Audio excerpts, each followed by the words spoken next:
Donc, vous voyez, on a déjà une capacité d'attention. Seulement, elle est extrêmement, dans toute forme de distraction, orientée vers l'extérieur.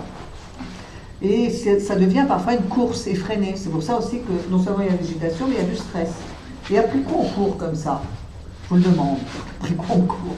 On court après le bonheur. On court après, on va dire, quelque chose qui pourrait être saisi. Et puis, une fois que ça serait saisi, ça y est, c'est fait. Ouais. On s'aperçoit qu'à chaque fois, c'est bien connu. On le sait, mais on ne peut pas s'empêcher de recommencer quand même. C'est-à-dire, voilà, je sais pas, moi, vous avez une promotion, vous avez un événement heureux qui vous arrive, vous avez des changements qui vont dans le sens de ce que vous voulez, une nouvelle formation, etc., plus d'argent, etc., mais vous n'êtes pas satisfait pour autant. Hein, en général, on est en insatisfaction chronique. Pourquoi? Parce que par nature, les choses ne sont pas figées. Par nature, les choses sont impermanentes, on va dire. Et cette nature du changement, notre inconscient s'y oppose beaucoup et n'aime pas du tout le changement. Vous avez remarqué, on a une petite tendance comme ça à pas trop aimer le changement. On sait qu'on résiste à ça. Et pourtant, en même temps, on le demande, ce changement. Parce qu'on sait bien aussi que quand des choses se répètent, quand des choses ne vont pas bien, là, il faut regarder en nous aussi qu'est-ce qui ne va pas. Ouais. Est-ce que finalement, tout ce qu'on jette, on va dire, comme accusation sur l'extérieur, au bout d'un moment, est-ce que ça ne viendrait pas un petit peu de nous? Et c'est là où on retourne son attention à l'intérieur. Et c'est ça que ça veut dire méditer aussi. Ça veut dire plutôt que de laisser mon attention distraite sur tous les objets qui me fascinent tellement et je cours après pour trouver un bonheur toujours décevant, alors je me dis peut-être je vais m'arrêter. Hein, on s'arrête et puis à ce moment-là, on tourne son attention à l'intérieur. Tourner son attention à l'intérieur, ça commence par, comme il est écrit sur la porte, je prends soin de mon corps, c'est-à-dire je porte attention. Hein, le mot même attention, c'est un soin. Vous voyez, il ne faut pas entendre attention comme attention. Hein, les mots ont toujours des tas de champs de résonance. Donc parfois d'ailleurs, dire oh attention, on devient tout de suite très sérieux. Mais c'est une attention qui est un soin. C'est-à-dire il y a une certaine bienveillance. On se regarde avec bienveillance. Est-ce qu'on sait se regarder avec bienveillance? Ça, c'est une réelle question. On veut être bienveillant, mais on n'est pas toujours bienveillant. C'est comme ça, ouais, pour toutes sortes de raisons. Donc on apprend à se regarder avec bienveillance et surtout à rentrer en relation avec son corps d'une façon, on va dire, à accepter d'avoir ce corps. Alors, ça paraît bizarre de dire ça. Et pourtant, parfois on lutte contre cette existence, ce corps, qui est tellement lourd, tellement pesant de vivre. C'est tellement, il faut faire des efforts pour tout, vous avez une idée, mais après il faut la mettre en œuvre. Ça demande de soulever une gravité qui nous rend grave, en fait. Oui, ça s'aggrave, ça c'est grave, hein, comme on dit parfois, mais c'est grave. Oui. Parce qu'on est soumis à quelque chose qui est vivre l'existence. Le fait d'être conditionné par cette existence, ça fait que, évidemment, on est tout le temps dans une certaine... faire bouger les choses, avancer les choses. Donc, on doit soulever quelque chose, on le sent, quelque chose qui peut être pesant. Donc, on a tendance à rechercher aussi, bien évidemment, pour nous, le bien-être, c'est quand même plutôt la légèreté, la fluidité, oui, les petites ailes des papillons, oui, qui en ce moment... pas bon encore, hein, mais que le papillon soit aussi une image de mutation. Hein. On voudrait devenir un papillon. On sent en nous qu'il y a cette possibilité d'ailleurs. C'est-à-dire d'avoir une relation, comment on pourrait dire ça, à des qualités en nous, des qualités qui sont déjà là en nous. C'est vrai, il y a des qualités qui sont déjà là. La sérénité, la joie, la gratitude, la bienveillance, etc., etc. Il y en a plein en fait. L'amour, il y en a plein, des qualités qui sont déjà en nous. Mais il y a des couches comme ça, et puis notre vie, notre histoire nous amène souvent à être coupés de ces qualités. Alors comment on va renouer avec ces qualités aussi, ou comment on va savoir ce dont on a besoin, comment on va savoir un certain nombre de choses, c'est en revenant justement à une relation au corps. Parce que si nous n'avions pas de corps, tout ça ne se passerait pas. Comment on va savoir qu'on est ici et maintenant? Grâce à ce corps. Donc la méditation, comme vous l'avez vu, de toute façon, elle vous incarne totalement sur Terre. Vous êtes assis sur un coussin, on pourrait s'asseoir sur une chaise, hein, bien sûr. Mais elle dit, prends le temps de savoir que tu es vraiment incarné ici sur Terre, que l'existence commence ici et maintenant, en accueillant le corps qui est le tien. Ça veut dire accueillir les sensations, les ressentis, les émotions, les pensées, les croyances, etc., etc. Donc vous voyez qu'il se passe plein de choses en fait, juste simplement en s'asseyant. Donc méditer, c'est rencontrer son esprit, en ce sens, à travers le véhicule qu'est le corps, qui est un incontournable. Donc méditer, c'est sûrement pas planer, c'est devenir léger peut-être, mais c'est pas planer, hein. C'est être très très présent. Méditer, c'est rester présent, clair, dans la clarté, on va voir comment on la développe, et en étant capable d'être spacieux et ouvert. Parce que nous le sommes déjà. Vous voyez, comme l'espace ici, s'il n'y avait pas d'espace, on serait tous agglutinés. Comme ça. Comme il y a de l'espace, on peut chacun être là où nous sommes. Mais est-ce qu'on voit l'espace? On ne le voit pas. Hein? Est-ce que vous pouvez me dire où est-ce qu'il commence, où est-ce qu'il s'arrête l'espace? C'est pas, on peut dire l'espace d'une pièce, mais l'espace qui s'arrête à cette pièce. Ouais. Donc c'est des questions en tout cas qu'on peut se poser. Ça veut dire que méditer, ça nous amène aussi, en tournant notre attention à l'intérieur, en découvrant d'une façon plus subtile aussi d'autres aspects de nous-mêmes, à changer notre regard sur les choses. Et ça participe de la paix intérieure aussi. Parce que la plupart du temps, la façon dont nous voyons ne peut pas nous rendre paisibles. Vous comprenez? Vous pourriez vous détendre tant que vous voulez, faire du bien-être tant que vous voulez. Si vous ne changez pas votre façon de voir les choses, vous cognerez toujours contre le mur. Remarquez, même si on sait qu'il y a de l'espace, on se cognerait quand même contre le mur. C'est une loi de l'existence conditionnée, on ne peut pas faire autrement. Mais, on peut éviter de se cogner contre le mur. C'est déjà pas mal. Donc, comment faire pour être présent? Donc, l'attention au corps, une certaine posture du corps. Oui, donc, vous voyez, vous pouvez avoir un coussin, certains ont des petits bancs en bois. On peut être sur une chaise, le coussin peut être plus ou moins haut. Ne soyez pas trop serré dans votre vêtement, ça c'est bien, ça peut être serré, vous desserrez. Alors les points de la posture, c'est bien si on a les genoux plus bas que le bassin. Alors on peut commencer à mettre sur ses genoux, et puis on fait une petite bascule, et on revient sur le coussin, comme ça. On met une jambe devant l'autre. Selon les traditions, ça varie. On met la jambe droite devant. Si c'est difficile pour vous, alors c'est possible de mettre des coussins sous chaque genou pour pas que ce soit trop contraignant. En fait, on évite les tensions au départ. Il faut être vigilant aux tensions du corps. Donc ça, après, c'est un petit peu à vous de voir qu'est-ce qui est le mieux pour moi. Ça aussi, ça évolue. Qu'est-ce qui est le bon coussin, la bonne posture. L'important étant d'avoir le dos bien droit. Le dos bien droit. Les épaules, on va dire, relâchées et le buste bien ouvert. Prenez bien votre... soyez... comment dire, prenez votre place. Méditation, c'est aussi je prends ma place, d'accord? C'est pas comme dans le bus, des fois, vous savez plus, c'est très bien si vous avez de la place ou pas.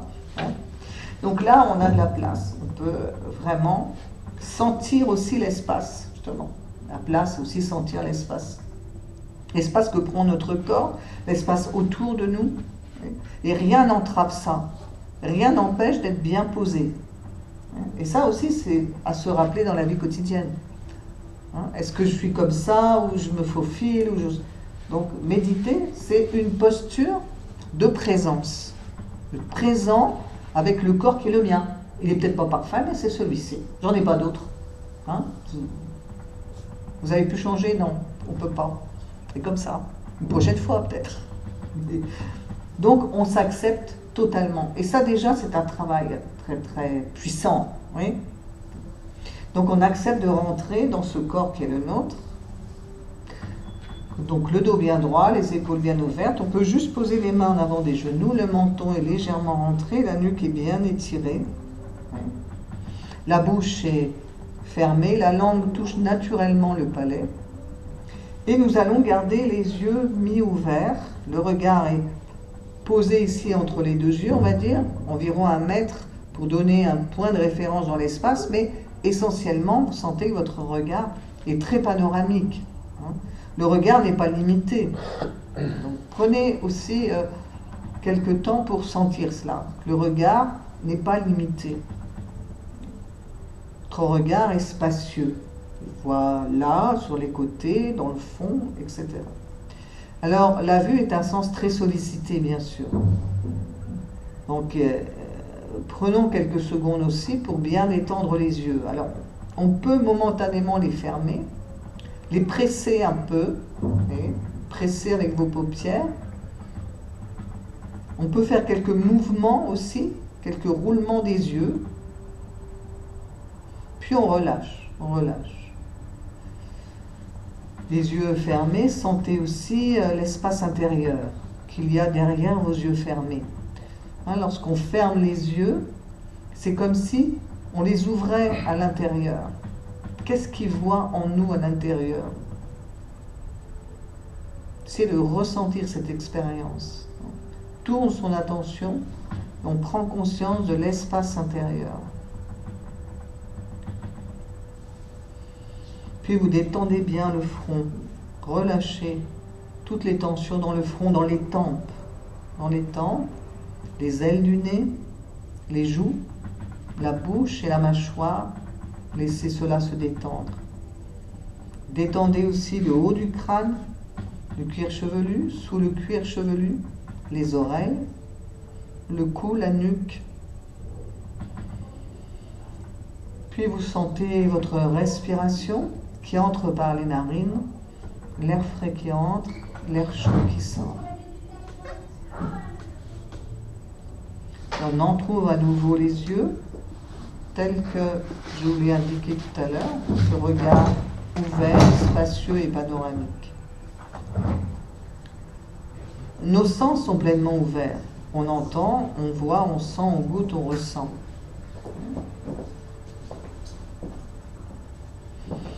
Donc on inspire, on expire, on revient vers soi, inspire, et on laisse l'expire aller dans l'espace. Si vous êtes assis spacieux, vous intégrez tout ce qui arrive, même autour de vous. C'est la paix, le fait de se sentir spacieux, fait que rien ne nous gêne. Cela est intégré dans l'espace ouvert.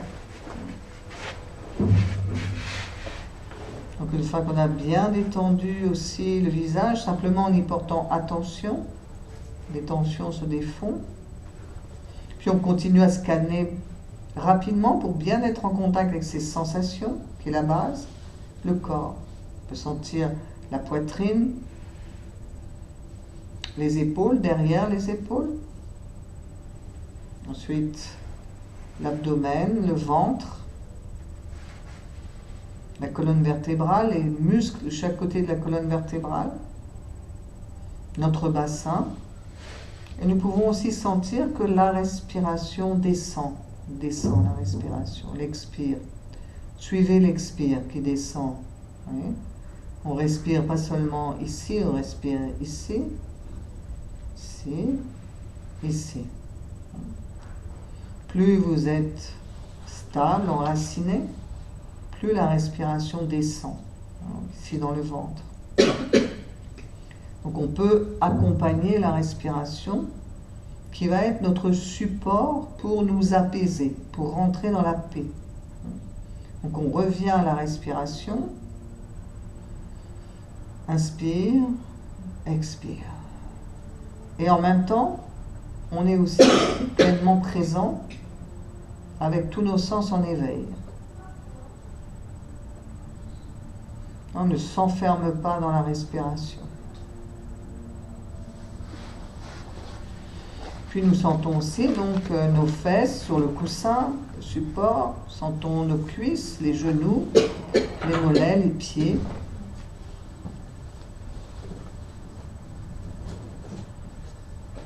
Sentons nos mains, l'intérieur des mains, les poignets, les avant-bras, les coudes, les bras. Ainsi nous entrons en amitié, en présence avec le corps.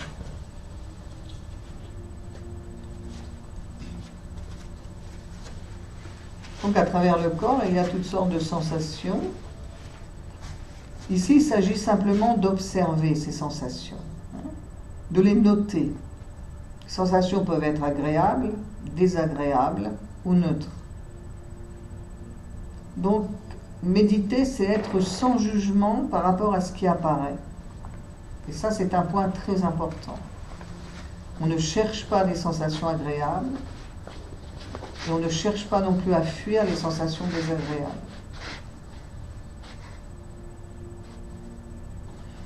Donc, quelles que soient les sensations dans différentes parties de votre corps, juste remarquez les sensations. La texture des sensations. Chaud, c'est froid, ça pique, ça fourmille, ça circule, etc.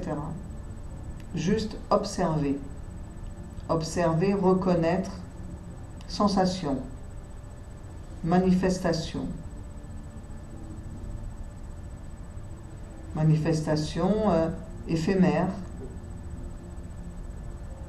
Si je ne cherche pas à retenir ce qui apparaît, cela change tout le temps.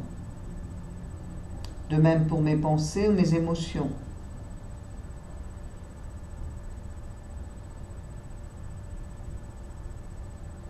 Donc c'est important de reconnaître ce qui apparaît et de ne pas chercher à le modifier.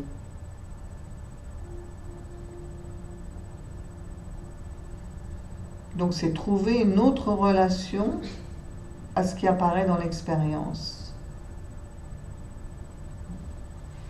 D'habitude, on est parti dans les choses, dès qu'il y a quelque chose, on réagit tout de suite. Ici, c'est la non-réactivité, mais vous voyez très bien ce qui se passe. Donc il n'y a pas de lutte, on ne lutte pas contre soi-même.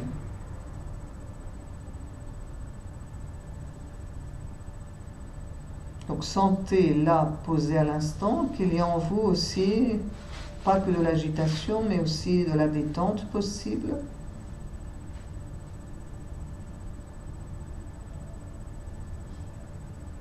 Même si vous avez l'impression qu'il y a du bruit, un bruit de fond peut-être, c'est possible. C'est déjà ce qui se passe au quotidien. Sauf que comme il y a beaucoup de bruit partout, on n'entend pas. On n'entend pas le bruit en nous. Donc on l'accueille, on reste spacieux. On accueille ce qui apparaît, sans jugement, sans chercher à modifier. Régulièrement, on revient à la respiration. Inspire, expire. Si on ne sait plus où l'on est, porte attention à la respiration, on suit la respiration qui descend, descend, descend, descend. Si la posture est un peu difficile, on bouge, on change, doucement. Mais c'est possible. Il ne s'agit pas de se faire souffrir.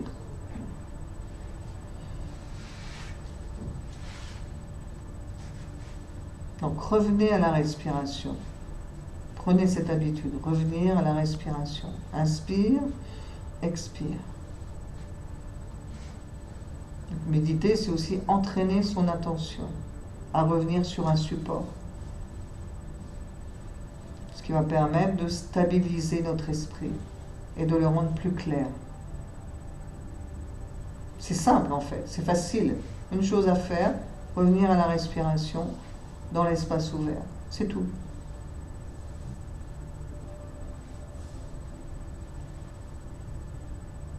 Donc à présent, je vous laisse quelques minutes dans le silence pour essayer vous-même de sentir cette expérience sans être guidé. Retrouvez vous-même le chemin, revenez à la respiration et à l'espace ouvert.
Sentez qu'il y a en vous, malgré peut-être l'agitation intérieure ou le bruit, qu'il y a de l'espace, il y a des qualités déjà présentes. De l'espace, du silence, de la joie, sans condition.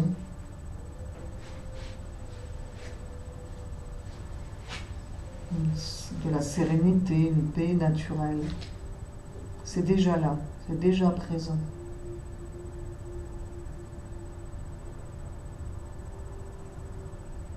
Même si vous faites l'expérience un quart de seconde.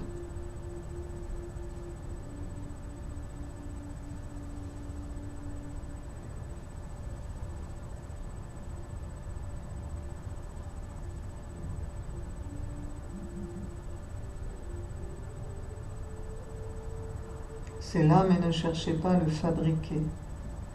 Laissez être ce qui est. L'expérience que vous faites est bonne. C'est toujours la bonne expérience.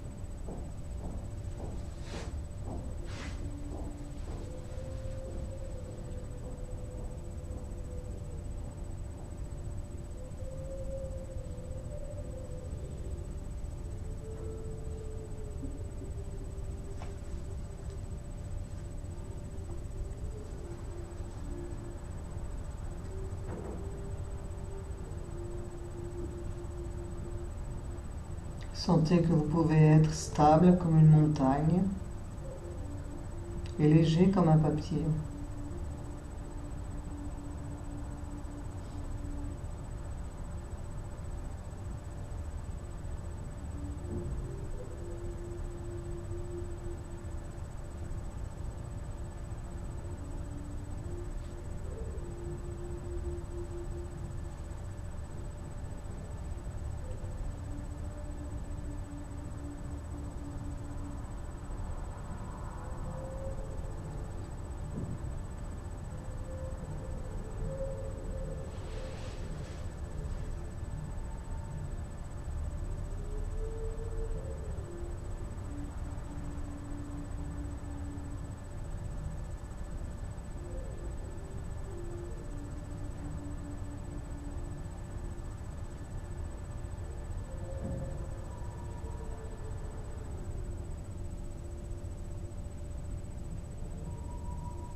Où suis-je? Revenez avec douceur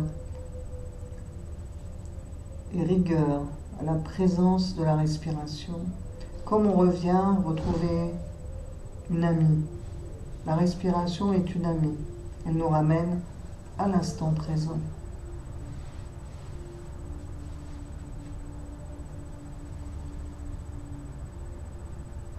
Elle nous fait rentrer chez nous, à l'intérieur, présent aussi à tout ce qui est.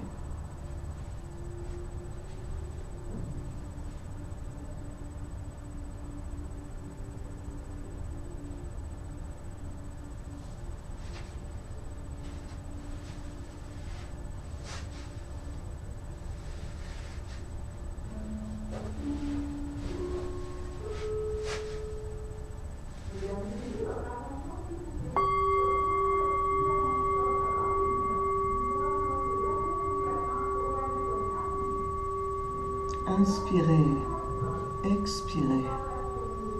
Laissez un sourire se dessiner sur votre visage. Un léger sourire.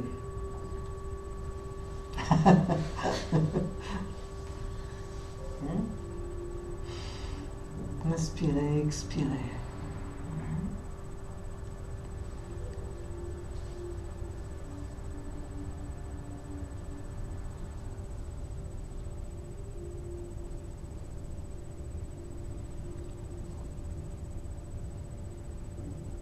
Comment je m'ouvre à chaque instant. La méditation continue ensuite. Le sourire, ça veut dire je m'ouvre à tout ce qui va venir. Je garde ma bienveillance le plus possible. Bien sûr, je la perdrai certainement, mais je me rappellerai qu'il est possible d'y revenir grâce à la respiration.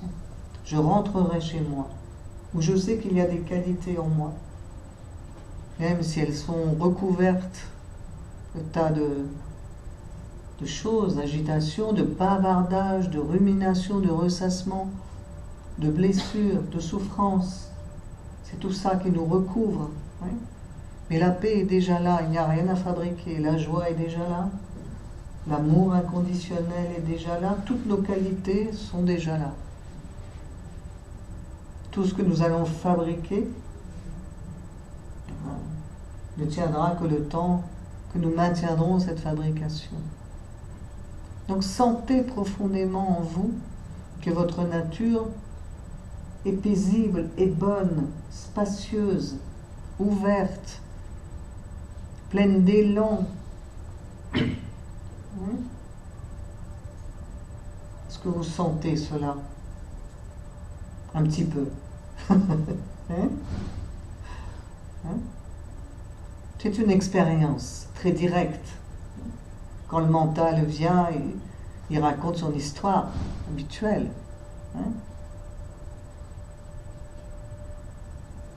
Donc méditer, c'est lâcher prise, comme on dit parfois. Ça veut dire quoi? Ça veut dire lâcher ce qui nous empêche d'être réellement présent. Ce qui nous sépare, ce qui nous coupe, c'est le mental, qui a sa fonction aussi, oui. Ce qu'il y a, c'est que dans notre mental, il y a beaucoup de croyances, d'agitation, de conditionnement, qui nous fait douter de l'expérience simple et directe que nous pouvons faire. C'est très simple et très direct. Mais nous sommes compliqués.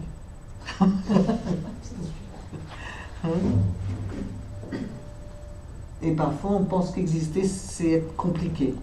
Des fois, c'est un petit peu bizarre, on est comme ça, on est un peu bizarre. Ouais. Mais quelque chose en nous cherche. Si vous êtes là, c'est quelque chose en vous, ce que vous êtes cherche. Parce qu'il n'y a rien d'autre qui peut nous amener ici que ça.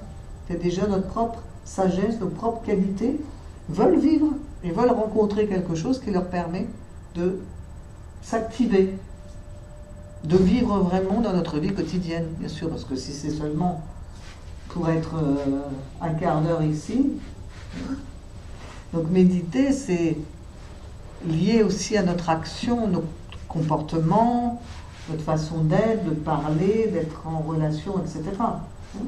Ça, méditer, c'est pas couper de l'action, c'est pas je médite pour m'isoler du monde, parce que le monde est méchant et vilain. S'il y a bien-être, être bien, alors c'est partout et avec, tout, et avec tous. Et avec tout aussi les règnes et les... Hein, ça peut pas être bien-être juste moi, ou alors c'est juste de temps en temps, qu'on connaît déjà. On aimerait que... Hein, pouvoir savoir comment, malgré tout ce qui peut arriver qui nous échappe aussi, comment on peut rester dans la paix, ou la joie, ou l'amour, etc. Toutes les qualités qui participent au bien-être. Hein, parce que qu'est-ce que c'est que le bien-être? Bon, on ne va pas faire une interrogation, mais une enquête policière, ce serait intéressant. Qu'est-ce que le bien-être? Où est-il? Où se cache-t-il?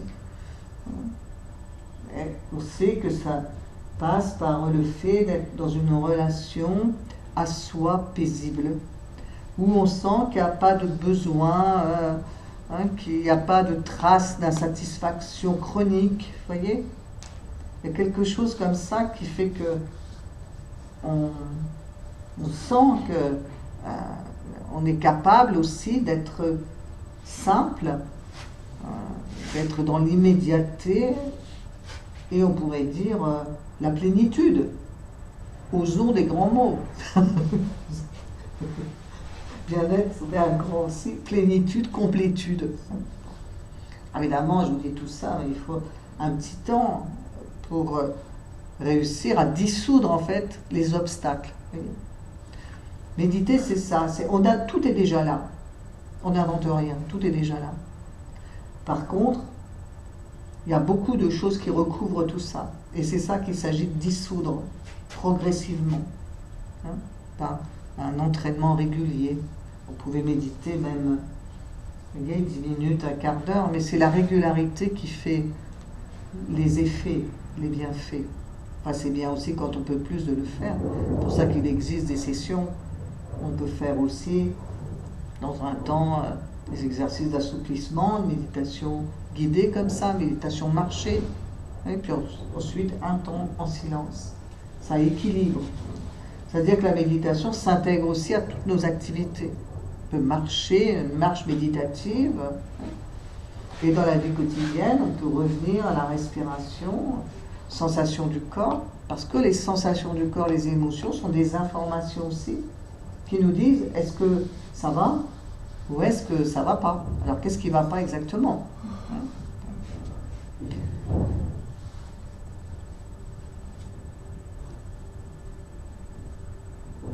Est-ce que vous avez des questions? N'hésitez pas.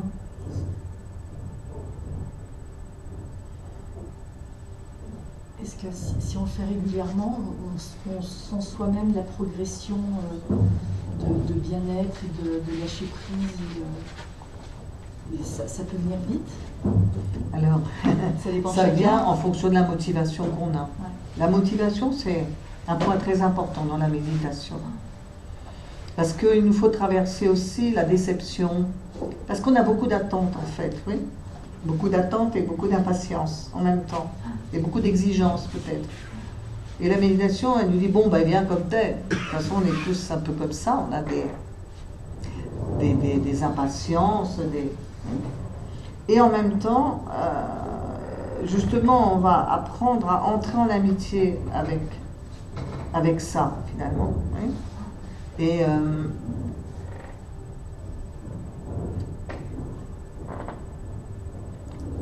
ce sont des rappels.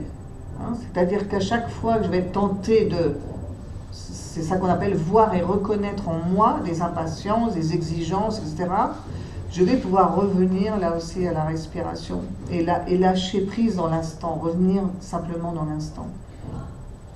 Donc il y a à la fois quelque chose de linéaire, un entraînement régulier, etc. Un régulier, c'est ce que vous vous donnez, une fois par semaine, on pratique ensemble, etc. Puis vous êtes attentif dans votre vie quotidienne, parce que méditer change notre façon de voir, ça c'est sûr. Vous allez être plus attentif à vos sensations, puis à votre comportement aussi, puis aux effets que ça a.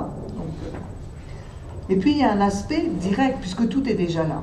C'est ça aussi. Donc il y a un aspect progressif et il y a un aspect subite. Donc il y a certaines traditions qui insistent sur l'aspect subite. Vous êtes déjà, tout est déjà là, parfait. Oui. Et puis d'autres qui disent, bon, bah, faut quand même dissoudre tout ça, les conditionnements qu'on a, les croyances qu'on a, etc. Mais en fait, c'est les deux. Un entraînement, c'est les deux. C'est-à-dire, on s'entraîne ainsi, et puis il se passe des choses, des expériences. Et c'est là où on a besoin aussi d'échanger sur les expériences qu'on vit, pour savoir, tiens, je vis ça, ou pour savoir un petit peu comment poursuivre l'entraînement, on va dire. C'est pour ça que c'est difficile de répondre. C'est-à-dire, ça peut être à la fois lent, et ça peut venir d'un coup.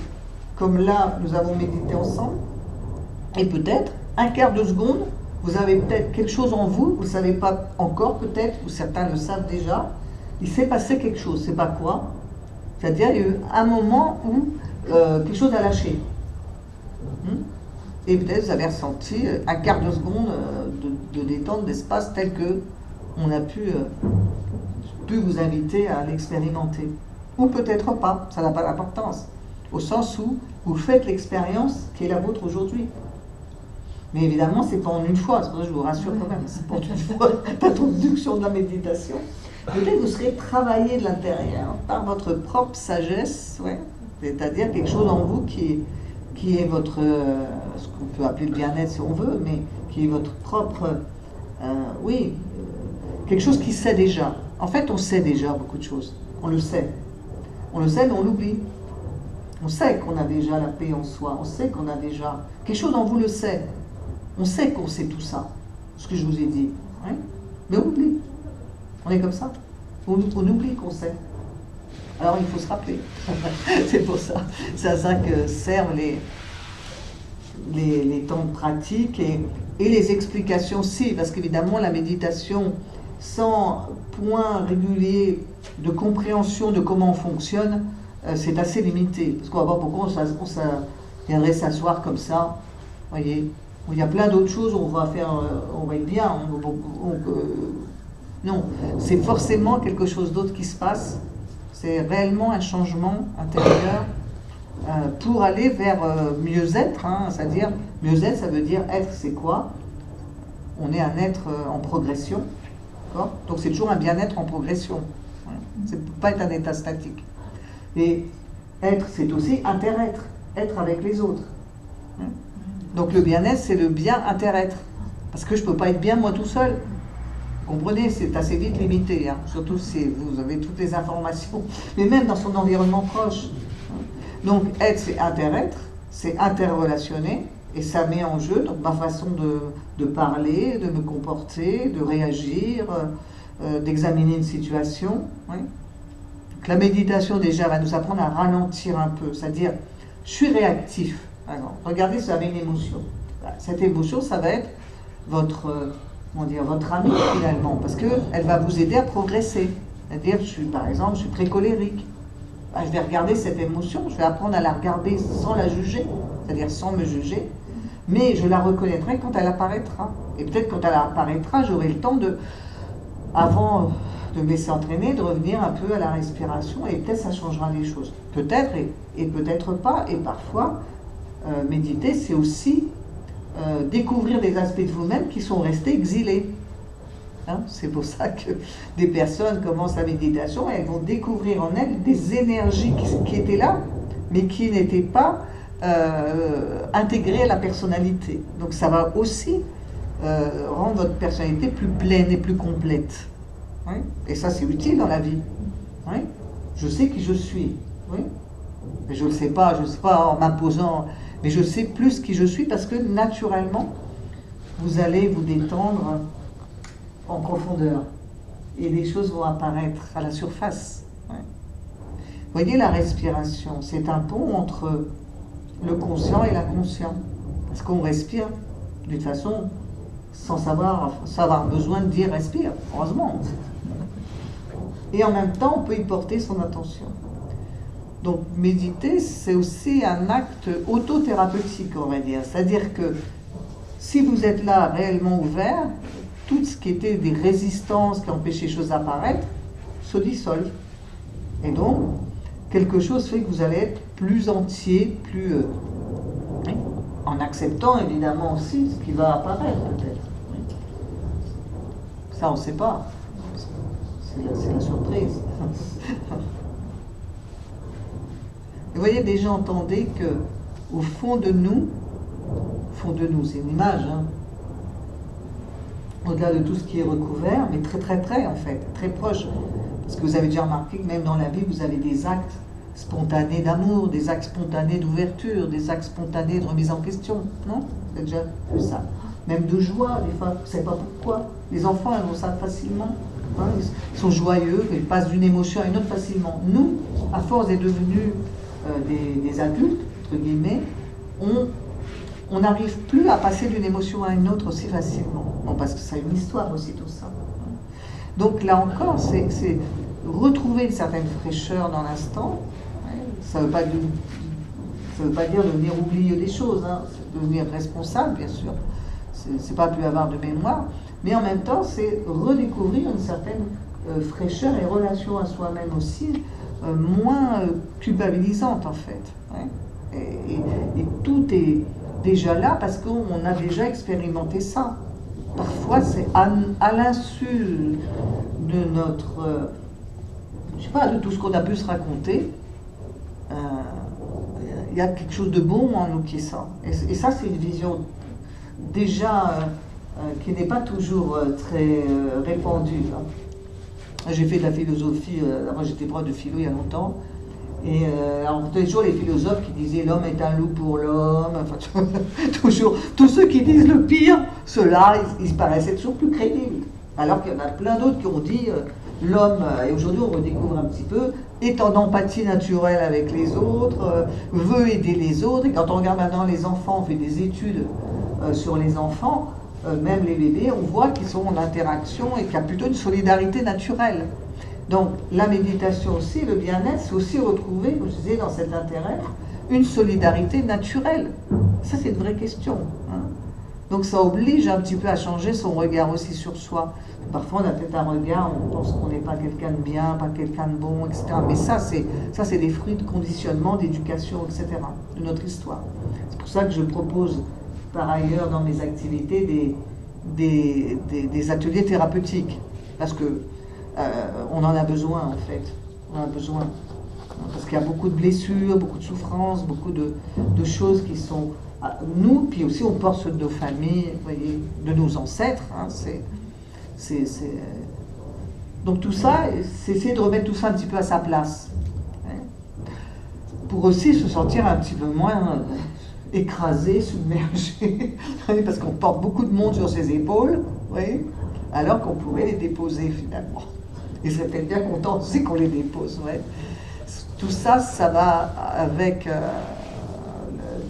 la progression pour aller vers un mieux-être, un mieux agir, un mieux parler, un mieux être en relation.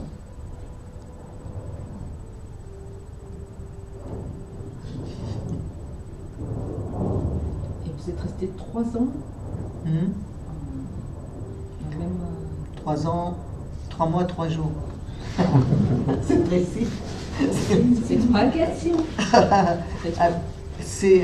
Donc, on est dans un ermitage, d'un côté les garçons, d'un côté les filles, c'est mieux. Et donc on est dans une petite cellule, ouais, une petite cellule en bois, avec une caisse à l'intérieur. Oui, c'est-à-dire on dort assis pour rester, on va dire, dans une certaine vigilance, avec un programme sur 3 ans, c'est spécifique du bouddhisme tibétain, et qui est la date calculée au mieux pour s'éveiller, 3 ans, 3 mois, 3 jours, purifier tous les canaux, etc. Mais bon, ça c'est en théorie. Hein. Ça ne veut pas dire que quand on sort, on est forcément éveillé, parce que c'est là que le boulot commence en fait, aussi. Mais en tout cas, c'est un entraînement, on va dire, c'est un entraînement sérieux, parce que lever à 4h du matin, coucher à 10h, enfin coucher assis, donc, assis dans sa boîte. Enfin bon, ça c'est toujours un petit peu amusant à raconter, mais après c'est une motivation, hein, comme je disais. Vous ne faites pas ça, personne ne vous oblige à faire ça, évidemment. Mais toujours, une motivation, le libre choix, qui fait qu'à un moment donné de sa vie, on a envie de consacrer du temps. Et souvent, ce qui nous amène là aussi, c'est la souffrance, ou c'est le fait de vouloir sortir de la souffrance, voyez. C'est comme un jour, j'étais invitée dans une entreprise par un coach qui nous connaissait, on avait travaillé ensemble. Et le thème, c'était comment mobiliser les équipes, 250 personnes, mobiliser les équipes alors que va leur pointe que la plupart n'auront plus leur poste, que ça, enfin bon, un truc, bon. Bref, le coach lui fait son travail et il me dit, on m'a demandé d'inviter 2 personnes qui ont des parcours de vie un peu, qui ont dû dépasser des obstacles qui ne sont pas communs, on va dire, quelque chose comme ça. Alors il avait invité un alpiniste qui connaissait bien, qui est assez connu, je ne me rappelle plus son nom, mais bon, et qui, voilà. Et puis donc, il m'avait invité moi. Alors j'avais dit, vous êtes sûr? Il me dit, si. Alors c'était très amusant. Hein, Et donc, j'ai dit exactement ça, c'est-à-dire la personne grimpe la montagne, et moi j'ai aussi grimpé la montagne, comme ça. Oui, c'est-à-dire, j'ai descendu. Et donc, bon, je parlais très simplement à toutes ces personnes de mon expérience et tout ça, et donc c'était très, évidemment, les gens étaient intéressés par ça, et c'était pour dire que, en fait, là encore, c'est une question de motivation, d'énergie, comment dire, de but qu'on se donne. On ne sait pas si on y arrivera. Quand je suis rentrée, je ne savais pas si j'allais y arriver, mais je savais, là, ma question c'était, si je ne le fais pas, je suis partie de la fin de ma vie, ou en tout cas un peu plus loin que là où j'étais. Je ne pouvais pas savoir si je voulais vraiment le faire. Et puis quand je me suis demandé, mais si tu ne le fais pas, et là je me dis, en fait je ne peux pas ne pas le faire. Je le regretterais de ne pas prendre cette opportunité. Et donc c'est comme ça que, parce qu'on ne sait jamais en fait, bien sûr, ce je ne sais pas, c'est aussi une intelligence humble, parce qu'on ne sait pas les obstacles qui vont nous attendre.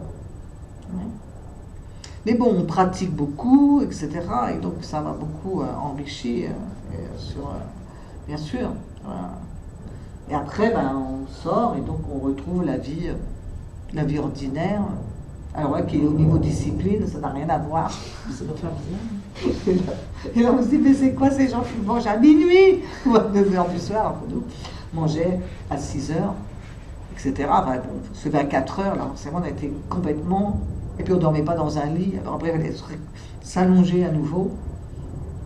Mais bon, c'est, comme je dis, ce sont des choix, vous voyez. Les sportifs, plein de gens dans plein de domaines font des choses incroyables, et la spiritualité aussi. C'est-à-dire, j'ai tout à l'heure muscler on pourrait dire, votre âme, votre essence profonde, muscler votre paix intérieure, muscler votre motivation à la bienveillance. Ça se muscle en fait. On le sent que ça fait du bien de se muscler à ce niveau-là. Ouais. C'est pour ça que c'est une expérience évidemment qui extérieurement est moins visible que quelqu'un qui gravit l'Everest. Mais c'est en même temps... on compare souvent les Tibétains par exemple. Il y a des traditions comme ça qui ont gardé beaucoup de... Et donc on est toujours épaté, on se dit oh là là, toutes ces pratiques, c'est incroyable, on est extasié. Et eux ne croyaient pas, je me rappelle, c'est des choses qu'on racontait quand certains Tibétains venaient, qu'on avait des avions avec des toilettes dedans. Alors ça ils n'arrivaient pas. Mais c'est incroyable, il y avait une admiration, parce que c'est quand même formidable de mettre évidemment que c'est incroyable, j'adore venir dans les villes parce que vous avez tout, partout, c'est vrai. Et on ne le voit plus de fait. Oui. Et eux, c'est aussi émerveillé de notre niveau technologique, si vous voulez, matériel, de l'aisance matérielle, que nous, pour être fascinés, pour certaines personnes en tout cas, de toute leur connaissance spirituelle. Donc ça, c'est ça qui est merveilleux, ces deux mondes qui se rencontrent. Alors aujourd'hui, on est déjà à plusieurs générations d'occidentaux aussi, qui ont suivi des enseignements traditionnels, et en tout cas moi c'est mon cas, qui essaie d'adapter ça absolument sans justement coloration ou enfin sans coloration, en tout cas avec quand même, c'est mon expérience, je viens de là. En tout cas, en rendant ça accessible aux personnes, puisque moi c'est le chemin que j'ai suivi aussi, hein, d'essayer de faire comment on pourrait dire ça, traduire quelque chose qui est dans un certain contexte, un certain terreau traditionnel, de traduire avec nous notre mentalité. Hein, parce que les fausses idées ou comment dire, les incompréhensions, il y en a beaucoup. Ne serait-ce que, vous voyez, on doit être comme ça. Alors, l'image du sage, le sage, il est là, stoïque, hein, on peut dire ça, il ne bouge pas, quoi qu'il arrive. Il n'a pas d'émotion, le pauvre. Mais il est mort alors, non? Enfin, moi, je ne sais pas. Et là aussi, on a une idée qu'il faut être zen tout le temps. Mais ça n'existe pas, ça. Vous ne maîtrisez pas vos sensations ni vos émotions. Par contre, comment vous entrez en relation avec, ça, vous pouvez agir dessus. Mais le reste, vous ne pouvez pas agir. Et pour nous occidentaux, c'est très important de dire, vous avez des émotions, exprimez-les. Sinon, vous allez vous taper de l'hypertension, des cancers, c'est ça. Parce que toutes ces maladies qu'on a, elles viennent du fait qu'on n'exprime pas ses émotions. Alors en plus, on en remet une couche spirituelle.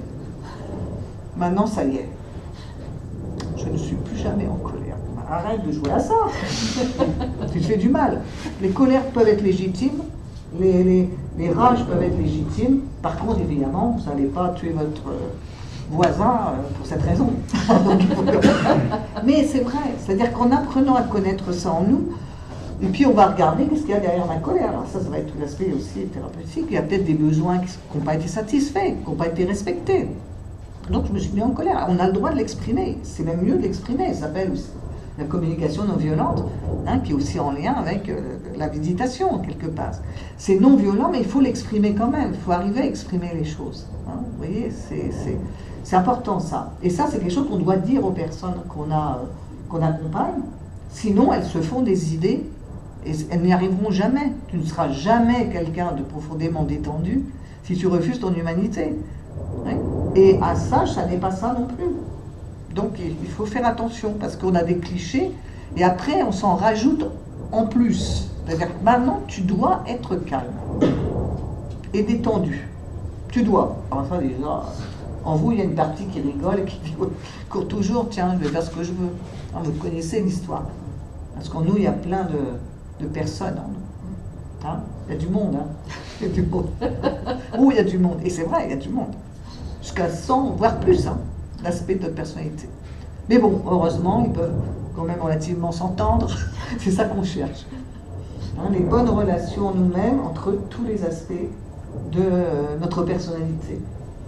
Hein, et là, en pratiquant, par exemple, en voulant faire quelque chose comme ça, vous éveillez une partie de vous-même qui est une partie de sagesse.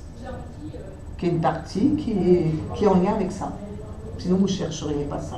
Oui, vous êtes déjà en lien avec ça, en fait. Et alors, il va y avoir une autre partie qui va dire, bon, ouais, mais attends, bien, on va s'amuser, on va pas rester assis là tout le temps, quand même. Hein, il y a plein de choses à faire. C'est celle qui veut s'amuser. Oui, mais je t'ai entendu, bon, on va s'amuser après. Puis on va s'asseoir un peu. Après, on va aller s'amuser. Je te promets, je te promets. C'est comme ça qu'il faut dealer avec soi-même aussi. Parce que sinon, on n'y arrive pas. Hein. Si on veut s'imposer un truc, alors ce qui est sûr, c'est qu'on va compenser après. Hein, si je pratique, puis après, il y a l'autre partie de vous-même, c'est l'extrême. Hein, c'est la compensation.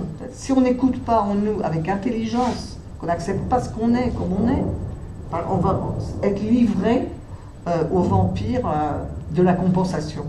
Qui vont vous entraîner, une fois que vous avez bien fait comme ça, et allez, après, bon, bah c'est comme ça. Et là aussi, on ne s'énerve pas. Qu'est-ce qui s'est passé? Et en plus, on est des êtres de passion, des êtres extrêmes. Ça aussi, on n'est pas des tièdes. Hein. Si? Non, je crois pas. Hein, allez, avouez. Personne n'est tiède, en fait.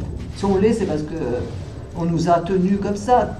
Pas tiède, ça veut dire qu'on a du feu en nous. Mais le feu, il faut arriver à le contrôler, ça c'est sûr, à le maîtriser. Le feu, c'est aussi tous les élans qu'on a, toute la chaleur, toute l'énergie qu'on veut donner, etc. Sinon, on ne ferait rien sans feu. Et on cuisine aussi. Par contre, des fois, la cocotte minute, elle bout, quoi. Et là, la vapeur n'arrive pas à s'échapper. Et tout d'un coup, on va exploser. Vous connaissez ça aussi, certainement. Tu connais tous ça. tout ce qui était trop retenu comme ça risque d'exploser. Et même si ça avait lieu, c'est pas grave. La bonne attitude, c'est toujours de dire, de regarder en disant, voilà, c'est un aspect de souffrance, ça ne pouvait pas être autrement. Mais je vais essayer de voir comment je peux faire pour que ça aille un peu mieux, soit un peu moins violent quand même, un peu moins dur. Oui. Donc cette compréhension, vous voyez, vis-à-vis de vous-même, c'est aussi cette intelligence qui est développée dans la pratique et on va dire l'enseignement qui va avec, c'est-à-dire comprendre comment on fonctionne. Car un enseignement à la fois de la sagesse qui nous habite et aussi une compréhension des blessures qui sont présentes en fait. Donc ce qui est vrai, c'est qu'enseigner la méditation, on pourrait se leurrer d'illusions, il y en a qui le font, et certainement on serait plus nombreux encore, on serait nombreux si on surfait sur l'illusion. Mais la vérité, c'est revenir à l'instant présent. Il y a quelque chose à la fois de rude, parce qu'il y a une partie de nous qui dit, quand même, moi je pensais que c'était plus marrant. Bon. Et puis en même temps, il y a une partie saine qui dit, oui, en fait, c'est là où tu es, c'est vrai. C'est quelque chose de sain aussi, santé. Santé, vous voyez, c'est marrant. Santé et santé. Quelque chose de sain comme ça. Contacter la terre, s'asseoir. Et des fois, on ne peut pas faire autre chose. Alors des fois, quand vous ne savez pas quoi faire aussi, c'est peut-être une possibilité, qui est de revenir simplement même à l'assise, sans chercher à méditer, juste à vous connecter, si vous souffrez beaucoup, par exemple, vous avez une souffrance en vous émotionnelle, ou quelque chose qui ne va pas, asseyez-vous et restez au contact. Restez au contact et laissez ressentir, sans personne qui essaie. Et si ça se bat, regardez. Vous voyez, acceptez à partir d'un... Ouvrez-vous, soyez spacieux. Et ça va finir par... on ne sait pas quand, mais ça va être déjà moins douloureux. C'est faire face, vraiment faire face. C'est un acte, c'est courageux. Mais c'est ce que la vie nous demande aussi, de toute façon.